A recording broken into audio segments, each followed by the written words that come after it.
নমস্কার। এখানে উপস্থিত আমার সকল গুরুজনকে প্রণাম এবং ছোটদের ভালোবাসা জানিয়ে একটি স্বরচিত কবিতা পাঠ করছি। কবিতার নাম সবুজে ঘেরা জীবন, লেখা পাঠে গোপাল দাস। আমাদের গ্রাম ঘন সবুজের চাদরে ঢাকা, দূর দূরান্তে অপূর্ব সুন্দর ছবি আঁকা। কাঠ মধুর সংগ্রহে গভীর জঙ্গলে যাওয়া, হিংস্র জন্তুর ভয় উপেক্ষা করে জীবনের বাজি রেখে নদীতে মাছ ধরা।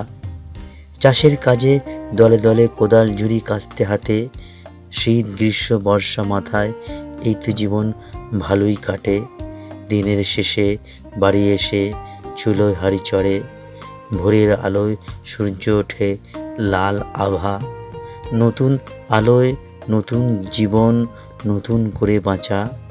দূরে ওই তালের সারি, গাছের মাথায় শুধুই হাঁড়ি, খেজুর গাছের খেজুর রস, খেজুর গুড়ের দারুণ স্বাদ।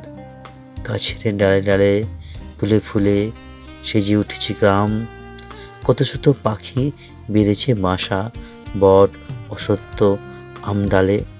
পলাশ কামিনী শিউলি চাপা ফুলে ভরা দেশ, কাটছে জীবন আনন্দেতে এই তো আছি বেশ।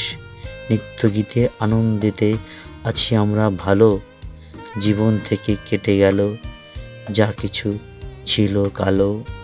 আমাদের গ্রাম ঘন সবুজের চাদরে ঢাকা, যেদিকে তাকাই মন ভরে যায় নিত্য নতুন অপূর্ব সুন্দর ছবি আঁকা। গাছের শীতল ছায়া ছায়ায় শান্তিতে বেঁচে থাকা, এই আমাদের সবুজ ঘেরা জীবন। নমস্কার।